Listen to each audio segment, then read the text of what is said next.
Dobar dan, dobrodošli u još jedan My Vision by Open Balkan podcast. Smiljana Arnautović je jedna poprilično specifična gošća, meni je veoma draga i veoma sam srećan što je danas ovde sa nama u podcastu i ne znam odakle da počnem. Ona, pre svega, ono što bih želeo da istaknem i što bih želeo da svako zapamti vezano za nju, a to je da se ona vratila iz Nemačke sa već završenom školom, sa već izgrađenom nekakvom karijerom u Srbiju. Ali se nije vratila u Beograd, nije se vratila na jedan veliki grad, otišla je na istok, živi u Zaječaru, ali vreme provodi na pivnicama. Čuvenim rajačkim pivnicama, odnosno u vinariji koja se nalazi ispod sela Rajca i zajedno sa svojim ispisnicima, odnosno jednako mladim ljudima i ženama,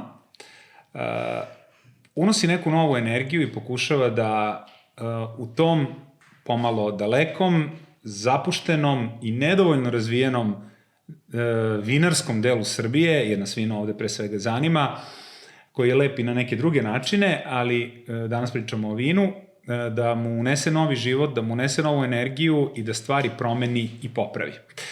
Osim toga, Smiljana je neko ko je došao na čelo porodične vinarije, postala direktorka prošle godine i trudi se da promeni stvari ne samo u podrumu, već i u nastupu prema tržištu, konzumentima, baveći se marketingom na jedan drugačiji način, na koji nismo navikli kada su u pitanju vinarije i vina iz Negotinske krajine. I to je samo deo onoga što Smiljana radi. Nadam se da će narednih sat vremena biti dovoljno da se dotaknemo svega što mene vezano za nju i njen posao zanima. Smiljana, zdravo. Zdravo. Hvala ti što si došla i što si potegla za Beograd. Znam da su pripreme za berbu u toku. Danas takođe, da. Na telefonu sam sa njima šta treba da rade i da li rade. Mogu da zamislim. Nadam se da moja najava nije bila preduga, ali dve glavne stvari koje me zanimaju ovde sam pomenuo. I, međutim, ja bih krenuo pre svega od tebe i krenuo od porodične vinarije. Posle ćemo da pričamo malo o mladima sa rajačkih pivnica ili pivnica. U stvari, ajde prvo da rešimo tu dilemu, pošto ja ni sam ne znam koji termin koristim. Da li su pivnice ili su pivnice? Hvala ti za tako lepu najavu. A što se tiče pivnice, tu ne mogu ni ja da ti rešim tu dilemu.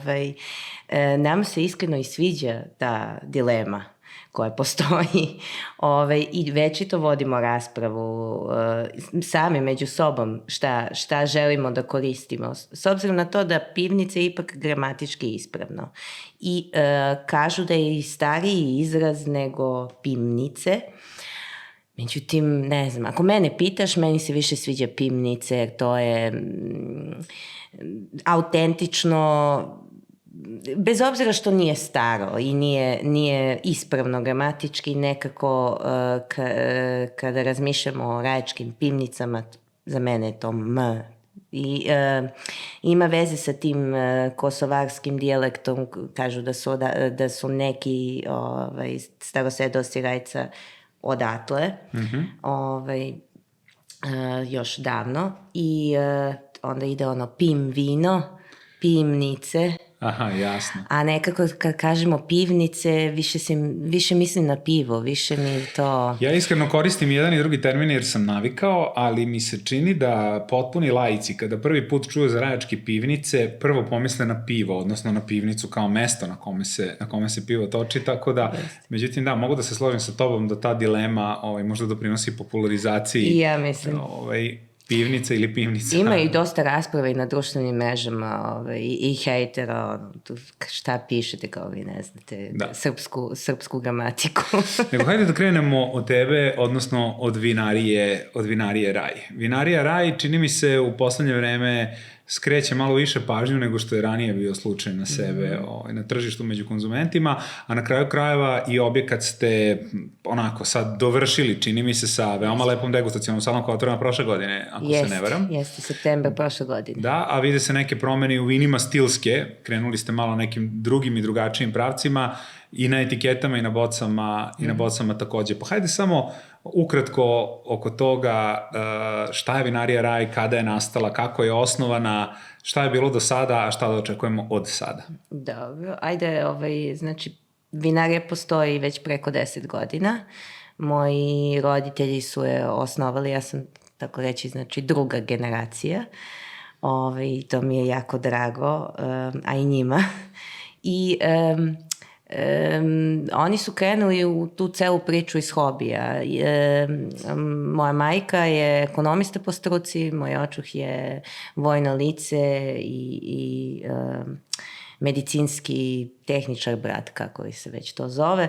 Tako da u suštini nisu imali dodirnih tačaka sa vinom, dolazili su često u Rajac, neko ih je zaneo da kupe jedan vinograd da bi pravili nešto svoje i onda je... Izvini, nisu imali veze sa vinom, a su imali veze sa Negotinskom krajinom i Rajicem? Ne, moja majka je poreklom iz Zaječara, moj očuh je poreklom iz Manchestera. Oni su se našli zabavljali su se kao mladi i to nije uspelo, otišli su svojim pravcima, moja majka je imala svoj život sa mojim ocem i rodila mene i mog brata i onda su se 20 godina kasnije ponovo našli i krenuli opet da se zabavljaju, onda su i putovali i dosta su išli u Rajac i vinarija je nekako po meni njihova zajednička stvar, prva velika zajednička stvar koju su oni započeli. Ovo je divna priča, ali iskreno očekivao sam da čujem nešto, bio je deda tu, imali smo nešto u Rajcu, u selu. Ne, mi smo tako reći dođuši u Rajcu. I zaljubili se u mesto, tvoja majka? Jeste, mesto je predivno. Moja majka se i preselila u nekom trenutku u Rajac i živi tamo i apsolutno je zadovoljna takvim životom i mislim ona često ide i za Zaječar i za Negotin, to nije baš toliko daleko da nije izvodljivo. Tako da, a tamo u Rajcu stvarno, mislim i ta porodična kuća i dvorište i mi imamo i pse, mačke, baš lepo sve uređeno da čovjek uživa. Dobro, a ti si završila neke sasvim druge škole, umetničke, i to u Nemačkoj, je li tako? I ipak se vratila da se baviš vinom na istoku Srbije. Otkud to? Više faktora. Naravno, dopao mi se ovaj posao, pre svega. Mislim, ne bi mogla, ovo moraš da voliš da radiš, da bi izdržao, jer je i naporan posao, ali je vrlo raznovrstan, imaš i vinograd, pre svega si poljoprivrednik, pa onda sve ostalo. Pošto mi imamo 9 hektara i stvarno svo vino koje pravimo od svog grožđa. I posle toga i onaj drugi deo, administrativni, marketinški, razgovor sa ljudima, pa onda same etikete koje imaju taj umetnički faktor koji meni leži. Ja i jesam bila u odseku za tipografiju, tako da to je to. I uživam u tome. Znači, to je svakako jedan bitan faktor, ali pored toga svi ovi mladi ljudi koji su se kao i ja vratili ili nisu se vratili iz inostranstva, ali su se vratili iz većih gradova i hoće sada da se bave prvenstveno vinarstvom i vinogradarstvom. Ta zajednica koja je bila u začetku kad sam ja došla, to me isto jako motivisalo. Jer sam videla, ovde ima mnogo ljudi koji isto kao i ja počinju sa nečim što već ima, ali tek treba da se razradi. Po meni u haosu je najbolji potencijal da se nešto super napravi. Znači nisi jedina mlada na Rajačkim pivnicama? Ima nas pre svega tu u okolini Rajca, ima nas već 6 koji smo baš aktivni, ali uopšte u okolnim selima već smo počeli da se družimo i sa tim drugim mladim ljudima i da polako širimo tu zajednicu, odnosno to udruženje, pošto udruženje za sada još uvijek ima naziv Mladi sa Rajačkih pivnica. To je bilo moje pitanje sledeće. Jeste ekskluzivni klub samo oni koji su vezani za Rajačke ili Rogljevačke i Smedovačke? Ne, proširili smo i treba u nekom, mislim sad je to samo administrativno pitanje, u nekom trenutku će i biti ta promena naziva Mladi sa pivnica, da bi se uključile i Smedovačke i Rogljevačke pivnice, jer već iz tih krajeva, odnosno sela, imamo ljude koji su nam pristupili i koji zajedno sa nama već odavno na sajmovima predstavljaju svoja vina i učestvuju u drugim akcijama koje radimo, tako da to. Hajde malo da se pozabavimo pivnicama ili pivnicama. Oni koji nikad nisu bili tamo, zapravo ne znam šta tamo mogu da dočekaju. To su vinarska sela, sagrađena zapravo kao paralelna sela ili paralelna podrumska stvarnost postojećih mesta, Rajca, Rogljeva i Smedovca. Ne znam da li ih je bilo još, ali ove 3 grupe su preživele i to je pod zaštitom države, je li tako?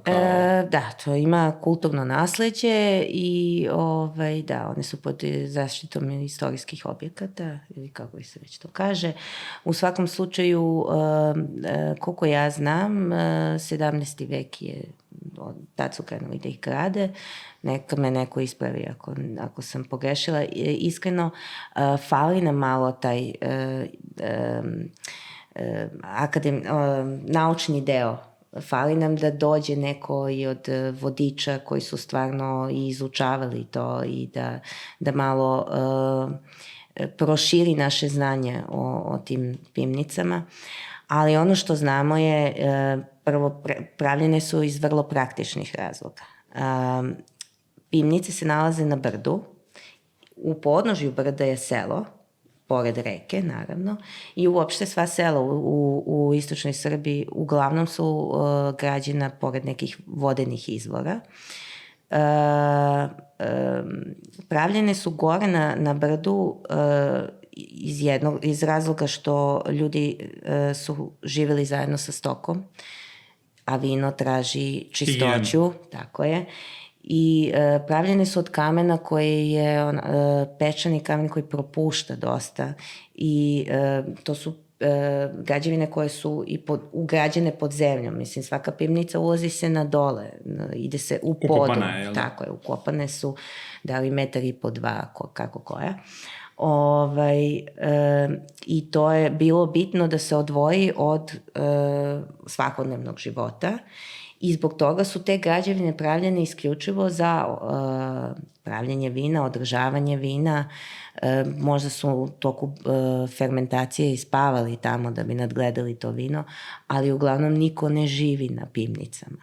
To je isključivo selo za vino, gde živi vino. A dole u podnožju je selo gde žive ljudi. A i druga stvar, oko pivnica se nalaze naši vinogradi. Znači, lakše je naravno iz vinograda ići tu nego spuštati grožđe u selu. Ali kad treba čovjek nešto da popije, onda mora se popne gore. Penju se oni na brdo. Mislim, ima neka priča o dekici koji je svaki dan peške išao na brdo da sebi natoči, ne znam, 1-2 vina, koliko mu treba za ručak i večeru i onda sutra opet. I nikad ne natoči mnogo pa da ne mora da ide par dana, neko uvek samo koliko mu treba i onda opet taj put. Da, što kažeš 2 litra, što je mera dnevna, jeli? Pa dobro, to je sad druga priča. Za aktivnog čovjeka. Dobro, reci mi, da li su te pivnice još uvek u funkciji za proizvodnju vina ili su to sad samo turistički objekti? Mislim, ti i ja znamo odgovor manje više, ali ovo te pitam zbog slušalaca, odnosno gledalaca podcasta, jer mnogi objekti su i dalje zapušteni. Nažalost, onda se tu stvari menjaju, čini mi se. Dobro, nama je uvek žao kad neko kupi te objekte i ne planira tu da pravi vino, nego da ih koristi za turistički smeštaj ili nešto, ali čak i to bolje nego da budu zapušteni, svakako. Ali da, i dalje ima tamo aktivnih pivnica i ljudi koji i dan danas tamo prave vino. Dvoje iz udruženja su 7. generacija vinara sa pivnica, što je jako lepo. I oni prave vino tamo, oni nemaju gde drugde da prave vino. Meni je bilo interesantno, išla sam prošle godine na neku ekskurziju i između ostalog svratili smo neki muzej u Italiji, ja mislim da je bilo u Italiji. Ne mogu da se setim, vinski muzej i unutra ispod stakla mašine ručne mašine koje ja viđem svakodnevno u pivnicama i koje se i dan danas koriste. Znači živi muzej. I onda sam naravno morala da odem tamo, da kažem vodičima, da su dobrodošli da dođu kod nas da vide kako se koriste te mašine koje oni tako lepo drže sve. Ispod stakla. Da, jasno.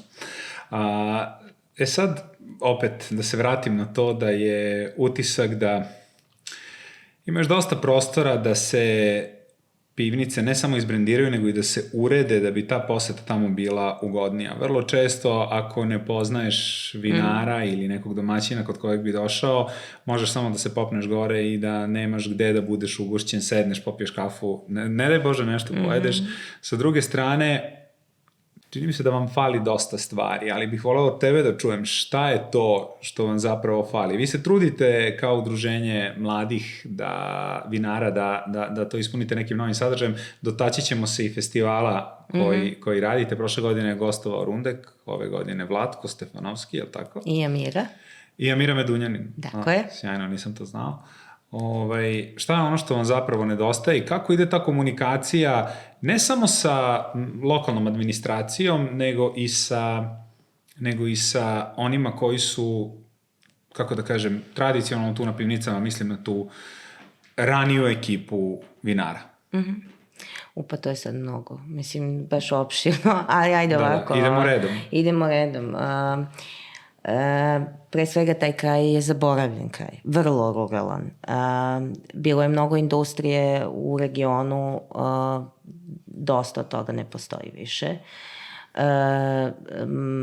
Migriraju dosta ljudi iz našeg kraja, mislim samo Zaječar je dosta izgubio stanovnika u poslednjih 20 godina, to je stvarno strašno. Dobro, istočna Srbija čini mi se i pre ima dugu tradiciju tog odlaska na rad u inostranstvu. Tako je, a i u samom selu se isto to desilo, u selu Rajac, kao i u drugim selima okolnim.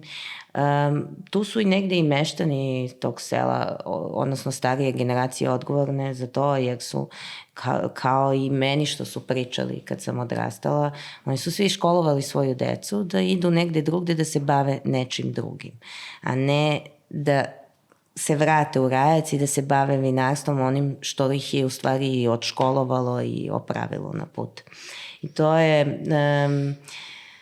Tek sad vidimo posledice toga. Mislim da su i ljudi imali najbolju nameru za sebe i za svoju decu u tom momentu, ali sada se vidi šta je u stvari. Mislim, Rajac 70-ih godina imao i bioskop, i šetalište, i poslastičarnice, i pekare, mesare. Selo Rajac. I selo Tamnić, i mislim... stvarno neka sela gde danas uđeš i ne možeš da veruješ da je tu postajalo nešto. Pa evo ja ne mogu da verujem, pošto ja znam kako to selo danas izgleda. Da. Mislim, ispod tog korova žbunja i oronulih fasada može da se vidi da je to nekad bilo zapravo ozbiljno bogato mesto, ali nisam pomišljao da je to bilo toliko skoro, nego to... Dobro, tada je bila i jedna vrsta urbanizacija sela. Mislim da je jako dobra politička strategija da zadržiš ljude u selu, time što ćeš da doneseš i taj neki kulturni sadržaj u selo i da zadržiš i mlade ljude. Danas imamo najveći problem sa time. Teško nam je da zadržimo mlađe ljude da ostanu tu da rade sa nama, jer prosto osim tog poljoprivrednog posla ili posla u podrumu, oni nemaju nikakav sadržaj koji mogu da se bave tu. A i nema ga ni u Negotinu nešto sad specijalno. To je stvarno najveći problem po meni, na kome treba da se radi.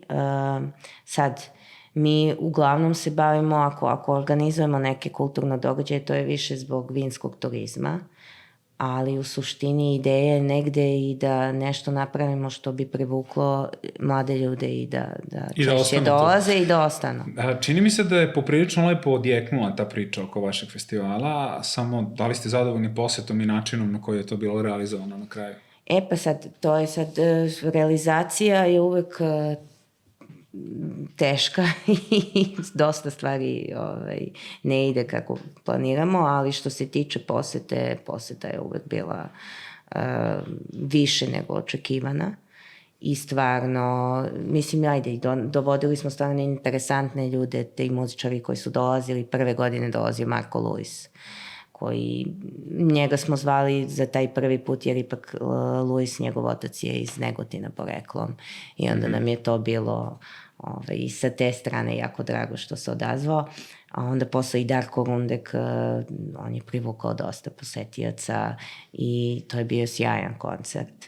Nažalost, ove godine Amira i Vlatko su morali da održe svoj koncert akustično u jednoj od pivnica, onako spontano i malo ljudi je znao. Nevreme nas je uhvatilo. Imali smo pre svega i neodgovarajuće vremenske prognoze, što se cele ove godine dešava. Znači, prognoze na koje smo navikli i koje su uglavnom verodostojne, ove godine su potpuno zakazale. Nama je stajalo da će to biti negde noću, a ono je poranilo. Bukvalno kad smo najavljivali Amiru, tad je krenula Oluja. Generalno, opština Negotin nam je stvarno izlazila u susret sa svime što smo tražili i sve je to bio neki vid donacije. S te strane i imali smo, što se tiče nekih ljudi kao što je predsjednik opštine, stvarno podršku, ali sa druge strane zakazalo je kod tih nekih osnovnih stvari. Jedino rešenje koje ja vidim ako se opet bude radio ovakav festival je da se unajmi stvarno neko profesionalan ko za binu i da se tako reši. Dakle, nevreme i prognoze i ovo leto koje znamo kako izgleda, gde je sad svakom i najvećem skeptiku jasno da se klima promenila. To hoću da te pitam jednu drugu stvar, ovo je dobar moment da se nadovežemo na to. Krajina se smatra toplijim vinskim regionom, i to zaista jeste tako, i suvljim i toplijim. Da li misliš da ove klimatske promene mogu da otežaju stvari vinarima u tom kraju? Kako vidiš da se stvari razvijaju u budućnosti? Zavisi gde imaš vinograd. To je najbitnija stvar. Kakav ti je potez? Ako je potez odsedan, odnosno da voda odlazi, dovoljno provetravanja, onda u principu nećeš imati mnogo problema. Ali ako imaš potez pored reke ili negde gde nije toliko odsedivo zemljište, onda si, ili gde je onako u šumi, jasno, gde nemam dovoljno vetra, provetravanja, tu je već problem veliki. Posebno za ovakve godine kad je bilo dosta kiše i onda ne stigne trava da se osuši, ne stigne lišće da se osuši, vlaga se stvara još do podne, ono isparava i temperatura je skočila preko dana i onda je to perfektan uslov za patogene bolesti. Jasno. I to je ono što je satrlo dosta vinograda ove godine. Da, dakle, bit će ovo teška godina. Nije samo Negotinska krajina slučaj, nego u većem delu Srbije. Da. Nemoj da me pitaš za moje vinograde, ne pričam ništa dok grožđe ne bude ispred vinarije. Malo smo sujeverni što se tiče toga. Okay. Tako da... Ok, čekamo jesen onda za to pitanje. Da.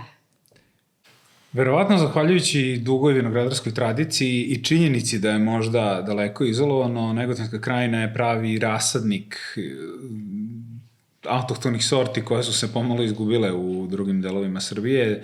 Osim sad čuvene bagrine koje ima zapravo najmanje, što je paradoks, tu je crna tamjanika, ima začinka, ima nekih manje poznatih sorti koje su iz Negotinske krajine gotovo nestale, na primjer četereška, koja je zapravo kadarka, ali u Negotinskoj krajini je skoro više nema ili nema više uopšte.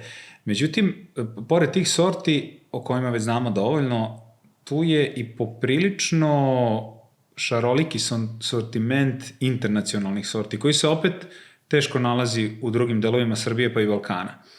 I ono što je mene uvek fasciniralo tu, to je da pored Cabernet Sauvignona koji daje očigledno odlične rezultate tamo, Gamea koji je dugo tu, čak smo jedno vreme krajinu zbog nekih vinarije prepoznavali po Gameu, između ostalog i zbog tvoje vinarije, odnosno vaše, kako god, porodične.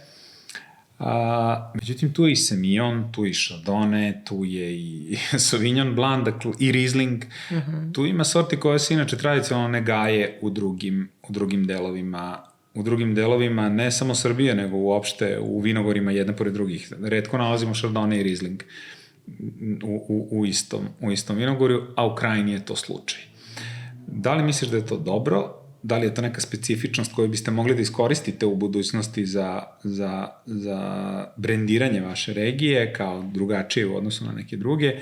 Ili misliš da je to otežavajuće okolnosti? Na kraju krajeva, kako je uopšte došlo do toga? Došlo je do toga zbog filoksere koja je napala Evropu i Francuzi su donosili te sorte, pošto uglavnom sorte koje si naveo su francuske sorte. Osim većina, da. A onda su ljudi počeli masovno da krče ove stare sorte i jednostavno nisu se održavale zbog filoksere. Moralo si da ugradiš taj američki klon koji je otporan na filokseru, pošto je ona došla sa američkog kontinenta, i da na njega kalemiš onda ove plemenite sorte koje... Na američku podlogu, odnosno koren, da su se kalemile. Tako je, i to je onda bio i razlog zašto se promenio varijetet u našoj krajini. To je bilo 1700 i neke. I od tada se gaje te francuske sorte. Prvi game na internacionalnom takmičenju iz Negotinske krajine je bio 1905. 7. tako nešto. Tako da ima dugu tradiciju game, a i ostale sorte, Cabernet, Semillon, vinograd koji imam, kažu da je 30 godina star, možda i više. Game je još stariji. Cabernet kod nas raste kao korov, mislim, to je sad... Malo prejaka metafora. Prejaka metafora, ali ono je stvarno neverovatno i ništa mu ne može. Dobro, i daje odlične rezultate, to već znamo. Ono što je meni u portfoliju vinarije Raj jedna od interesantnijih stvari, to je taj Semillon. Negde, gledajući ranije, mislim da su to bile neke emisije na RTS-u, ako nije bio čak i Memedović, ali davno, je bio u Negotinskoj krajini. Mislim da sam ja tad prvi put i čuo za pivnice, da sam gledao epizodu o tome i čini mi se da su pomenuli Semillon, gde sam ja opet bio iznenađen, već sam bio u vinskom poslu, otkud sad Semillon uopšte u Negotinskoj krajini. Vi ga imate u portfoliju kao sortno vino, to inače nije česta stvar. I ono što se meni dopalo, pogotovo u onom odležalom, ti mi pomozi... 2017. 2017. je godina, aha. Da. U tom odležalom Semillonu ja sam prepoznao, on je stilski drugačiji, ali neke mirise i neke arome koje sam recimo pronašao u Semillonima iz doline Hunter. Dolina Hunter je u Australiji, koja je veoma topla, međutim Hunter dolina nije toliko topla i ta vina su, mi sa njima u Evropi imamo malo iskustva, ali ta vina su jako, jako osobena, pošto podsjećaju na Riesling doslovno, imaju poprilično visoke kiseline i kad odleže dobiju te note koje podsjećaju malo na naftalin, na plin, na nešto slično. Ja sam nešto tako našao i u tvom Semillonu. Šta je tvoje iskustvo sa tom sortom? Da li misliš da portfolio jedne vinarije u Srbiji može da se osloni na Semillon kao na svoju belu flagship sortu i kako tržište reaguje na to? On sve više i više stiče popularnost to vino, naše vino. Koliko vidim baš ljudi, ako nisu baš amateri i vole samo da piju belu tamjaniku, onda im Zenit vrlo lepo legne i sviđa im se ta sorta i takvo vino, jer on ima lep, kada odleži kako treba, ima lep balans između kiselina i ima i malo mineralnosti u njemu i sve se to lepo složi i ima na mirisi neke začine koji su interesantni. To vino, nažalost, više nije u prodaji, sad je aktualna nova berba. Nije. Moram da dodam još jednu stvar. Ta nova berba ima i novu etiketu. Jeste. Vino se zove Zenit. Da. I ta nova etiketa sa tim imenom Zenit je mene neodoljivo podsjetila na naslovnu stranu magazina Zenit, odnosno to je ta grafika. Ja sam te pozvao da tražim objašnjenje, ali Bilo bi zanimljivo da to čuju oni koji gledaju podcast. Pa to je bila inspiracija za etiketu. Mislim, taj umetnički pokret koji je bio na celom Balkanu. Zenitizam. I ta avangarda koju su oni predstavljali, odnosno oni su bili u kontaktu sa avangardom u celoj Evropi i u razmeni sa njima pokupili su dosta i dadaizma i Bauhausa i sve se to vidi u njihovim umetničkim delima, što pisanim, što vizuelnim. I onda je to meni bilo fantastično. Ime je bilo već dato tom vinu pre nego što sam ja došla u vinariju, ali mi se svakako dopao Zenit, znači najviša tačka na horizontu, a istovremeno ima i tu podlogu 20. godina prošlog veka se dešavao taj zenitizam. Evo sad imamo Zenit iz 2020. I to je bio... Koji je neka vrsta avangarde, možda i na domaćem tržištu, jer je jedini sortni Semillon za koji ja znam, ograđujem se da ne pogrešim. A što se tiče tog poređenja sa australijskim vinima, mislim da je to dobro poređenje, jer znam da i ta vina poneka mogu da imaju i odležavanje od 30 godina i da stvarno i posle 30 godina bude vino živo i pitko. I negde nam je to cilj sa ovim Semillonom. Mislim da to možemo sa njim da postignemo u budućnosti. Vidjet ćemo. Nadam se da hoćete, to bi bilo jako interesantno. Inače, vaša vina ne izlaze baš jako mlada na tržište. Trenutno prodajete Gamay iz 17. ali i Gamay iz 15. Zašto je to tako? Pa nije se mnogo radilo na marketingu Gamaya, ljudi ga ne poznaju kao sortu. Iako je vrlo interesantna sorta, svašta može od njega da se pravi, stvarno je... Ne samo Beaujolais Nouveau. Ne, ali i taj Beaujolais Nouveau ne postoji na našem tržištu nešto. Mislim, evo sad Kristina, s kojom imam kooperaciju u vinariji, ona ga... Kristina je konsultant enolog, je li tako? Da, jeste, ona je moj budući konsultant enolog. Trenutno se u vinariji dešava smena generacije, ja preuzimam od majke. Iako sam zvanično već preuzela, i dalje je moja mama tu i pomaže i učestvuje u svemu. Isto tako i što se tiče tehnologije u podrumu, imamo tog starog tehnologa, to je inače i razlog zašto izlaze vina malo kasnije, jer njegov stil je takav da njegova vina tek kad se malo duže smire u boci, onda budu i prava za piće, odnosno onda im je vreme. Tako da eto, zato je sad tek Zenit iz 20. na tržištu 23. godine pušten. To je prvi razlog. Kristina je u udruženju, s njom imam kooperaciju, ona ima svoju vinariju. Kako se preziva Kristina? Kristina Lukić. Ona je inače iz Kruševca poreklom, ali je zajedno sa porodicom se preselila u Italiju kad je bila dete i vratila se posle toliko godina nazad i odlučila se za Negotinsku krajinu zbog odličnog teroara i odličnog zemljišta za vinogradarstvo. I vrlo brzo smo shvatile da nam je bolje kad radimo zajedno. Meni se ona sviđa ovako kao osoba, a i kao učitelj. Ona je moj učitelj. Pošto ja sam završila umetnost i u Nemačkoj i pedagogiju i neke druge stvari sam radila u životu pre nego što sam došla da se bavim vinarijom. I za mene je bilo vrlo bitno da imam nekog kao što je Kristina, kao što je Jelena Zagorac sa Pivnica i mnogi drugi koji su tu, koji mi pokazuju, uče me, dele sa mnom moje iskustvo. Mislim, treba da imaš i neko iskustvo da bi mogao da napraviš dobro vino. Interesantno, dakle, Kristina je isto došla iz inostranstva, vratila se u Srbiju da bi se bavila vinima i to u Rajačkim pivnicama, ali vas dve niste jedine, postoji ovaj mladi dečko Marko iz vinarije Tenuta Est. Tako je, ona je između, odnosno pored sela Rogljevo, da tako. Znači između sela Rogljevo i Smedovac tu na glavnom putu. On nema više od 22-3 godine.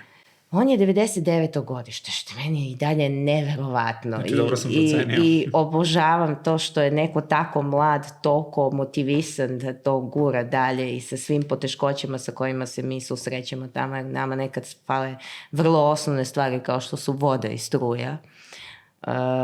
Ja uvek volim da pričam kako je on jednu berbu belo grožđe radio bez struje komplet, što je neverovatno, mislim, imati presu na struju, a onda nekako presovati belo grožđe bez struje je stvarno neverovatno da, i kako je vino ispalo onda, stvarno je super. I vidimo, svi primećujemo da je on sve bolji iz godine u godinu. I stvarno mi je drago da neko tako mlad je tu sa nama. Osim što ste sad svi mladi, neki manje, neki više, osim što ste se svi vratili u zaboravljeni i zapušteni kraj da se bavite vinarstvom i vinogradarstvom i zaista se trudite da nešto napravite od toga, meni je u poslednjoj poseti koja je bila juče vašoj vinariji zapala za oko još jedna stvar. Za stolom ste se odjednom našle Kristina, konsultant enolog, ti i Jelena Zagorac. Sve tri iz udruženja, sve tri vinarke i sve tri žene. Koliko je teško, što opet nije uobičajena slika u Srbiji, koliko je teško biti vinarka u Srbiji kad sve drugo stavimo sa strane? Ništa teže. Ili drugačije nego biti vinar. Pošto nema puno žena u ovom poslu. Nema, ali mislim da ništa nije to teže nego u bilo kom drugom poslu ako si žena. Sad, u Rajcu generalno žene vode priču. Meni je u vinogradu... Pomenula si svoju mamu, od koje preuzimaš vinariju. Pa da, mislim, ona je, što bi mi kod nas rekli, mama na sve. To je, ali mislim, pored njih, glavna vinogradarka žena, ona vodi celu ekipu, organizuje radnike, organizuje radove u vinogradu. Znam dosta, mislim, meni je uglavnom u vinogradu žene rade. Imam par muških, posebno zbog ovih težih poslova, ali većinom su žene. Dakle, na više načina jedna sasvim unikatna priča. Jedna od promena koju tvoje preuzimanje vinarije donosi vinariji, to je prelazak postepeni na organsku proizvodnju. Šta je različito u odnosu na ono što ste radili do sada i šta je glavni motiv za tako nešto? Pa skoro sve je različito. Skoro sve. Prvo, taj kraj je bio i zaboravljen sa te vinarske strane. Jako dugo nije bilo ni jednog tehnologa, savjetnika što se tiče stvarno ne samo hemijske zaštite vinograda, nego kako treba vinograd da se neguje, kako treba biljka da se neguje. Niko te ljude nije obilazio, radio obuke sa njima dalje. Svi su oni učili od svojih deda i doučavali se iskustvom po principu try and error. I to je dovelo do toga da mnoge stvari koje smo i mi radili u svojim vinogradima nisu bile ispravne, ali nismo znali bolje. Prosto taj kraj što se bavio sve vreme vinarstvom, ali dosta dugo nije imao dodirnih tačaka sa vinarstvom i sveta. Sa trendovima i sa savremenim tehnikama. I sada, 21. smo našli Miloša Markovića, BioVin, koji radi isključivo organsku zaštitu vinograda i koji je bio kadar da se zaputi iz Iriga do Negotinske krajine i da nam pomogne i da nas poduči kako da to radimo kako treba. I to kreće već od rezidbe. Mislim, prosto rezidba, prvo kako se reže biljka, potpuno drugačije. Da li i drugi u Rajcu kreću u tom pravcu? Da, postepeno, ali da. Sve više i više se vidi uticaj toga što mi radimo i vidi se rezultati sada već. Mislim, 22. je bila prva organska berba i pokazalo se, mislim, bila je i dobra godina, bila je suša, rod je bio manji kao kod svih, ali je zato bio perfektan, vrlo zdrav. Zdravo grožđe, bez bolesti. Mogli smo da radimo šta hoćemo sa njime. Organska proizvodnja traži malo više manualnog rada u vinogradu, a radne snage ima sve manje. To je najveći. Pa to je, opet vraćamo se na onu priču, nema dovoljno mladih ljudi. Meni je prosek u vinogradu 50-60 godina. Mislim, to je stvarno strašno. Ljudi koji rade poslove. Da, starost, prosek starosti. I pitamo se svi šta će biti kad ti ljudi više ne mogu da rade. Šta ćemo onda? Mislim, valjda ćemo do tada da smislimo nešto, imamo neke ideje, bilo bi dobro angažovati ovu poljoprivrednu školu Bukovo, napraviti neku saradnju sa njom, da ta deca koja tu idu u školu imaju u odseku za vinogradarstvo da dođu i kod nas na praksu. Ili da, ne znam, mislim, to je sad jedna od ideja, ima ih par. I nešto moramo da, snaći ćemo se nekako, morat ćemo nešto da uradimo, jer na duže staze ovo nije održivo.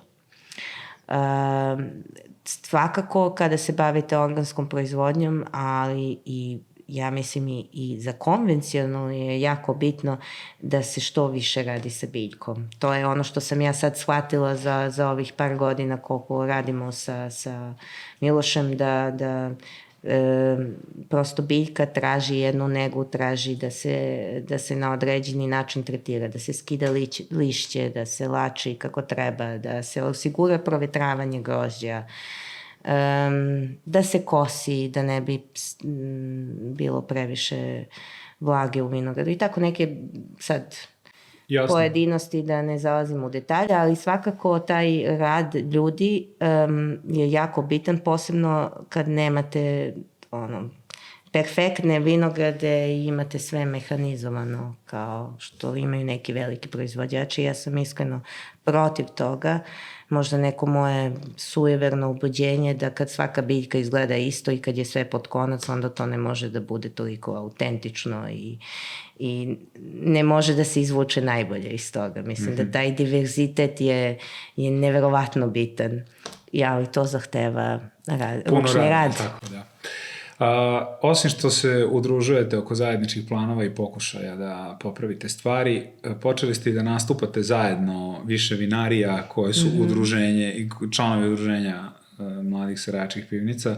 Kako reaguje publika na to? Mnogo dobro. Znači, mnogo bolje nego kad bi ja sad izašla ovako jedna, kao predstavnik jedne vinarije. Potpuno drugačija priča kad mi izađemo kao grupa i mnogo smo entuzijastični i dopunjujemo se međusobno i vidi se taj zajednički rad i ta zajednica odmah se prepoznaje i na to ljudi naravno reaguju. Srbija je imala ozbiljnu tradiciju zadrugarstva i to u vinskom smislu sa početka 20. veka, koja izgleda malo zaboravljena, možda se vašim primjerom sad povedu i neki drugi pa počnu da rade i da razmišljaju na taj način. Kad smo već kod udruživanja, Open Balkan i Wine Vision by Open Balkan udružuju energiju balkanskih zemalja, odnosno članica Otvorenog Balkana. Kako ti posmatraš tu saradnju? Pretpostavljam da će mladi seračkih pivnica biti prisutni na ja se nadam. Ove godine, da će publika moći da proba vaša vina, ali kako misliš da sama manifestacija može da doprinese vinskoj industriji, ne samo u Srbiji, nego u celom regionu? Pa dobro, sajmovi su za dve stvari dobre. Za dve stvari dobri. Prva stvar, lako dospeš do krajnjeg potrošača, da se upozna sa tvojim vinom, to je jedno. Tako da i za ljude koji dolaze, vinari koji dolaze iz Albanije, Bugarske, Makedonije, sad ne znam koje će sve zemlje ove godine biti prisutne. Jako je dobro da se naše tržište upozna sa njihovim vinima i vidi da i tamo ima mladih ljudi. Ja sam se time oduševila, na primjer, prošle godine, što sam videla ljude moje godište ili mlađe od mene koji isto tako entuzijastično su krenuli sa tom nekom pričom i isto su okrenuti ka novijim shvatanjima vina gde žele što manje da intervenišu, što manje da šminkaju vino barikom i tako neke stvari koje i mi želimo za svoja vina i to mi je bilo jako drago. Tako da taj deo s jedne strane, a s druge strane kako dospeti do kupaca, odnosno do distributera, do vlasnika restorana, vinoteka ili već, znači tih glavnih ljudi koji su za nas manje vinske proizvođače jako bitni, jer mi nemamo te količine za supermarkete i tako neke veće prodaje, nego upravo za te neke niše gde su u pitanju manje količine koje mi možemo i da redovno dostavimo. Sad, tu mislim da treba još da se radi i da treba da se bolje organizuje. Ne znam kako, nisam ekspert, ali voljela bih da vidim da se više poradi na tom spajanju manjih proizvođača i iz tih drugih zemalja, a i nas srpskih proizvođača sa tim glavnim akterima na tržištu koji bi nama dozvolili da možemo dalje da radimo i da imamo dovoljno veliko tržište da prodamo svoje. Znači, saradnja, komunikacija i kooperacija su pravi put što ti i odnosno tvoje udruženje ili udruženje čiji si član pokazuje i na svom primjeru. Ja još jednom da ponovim da se nadam da će i drugi da se povedu tim primjerom saradnje. Da, i vama želim stvarno od srca svaki uspeh i pozivam one koji gledaju ovaj podcast danas da posete Negutinsku krajinu i da posete Rajac i Rajačke pivnice, bez obzira koliko su daleko, a do tebe i do tvojih kolega će sasvim sigurno lako da dođu. Hvala što si gostovala. I od mene dobrodošli su svi koji žele da nas posete. Hvala tebi na pozivu i vidimo se uskoro na sajmu. Nadam se da ćemo se sresti.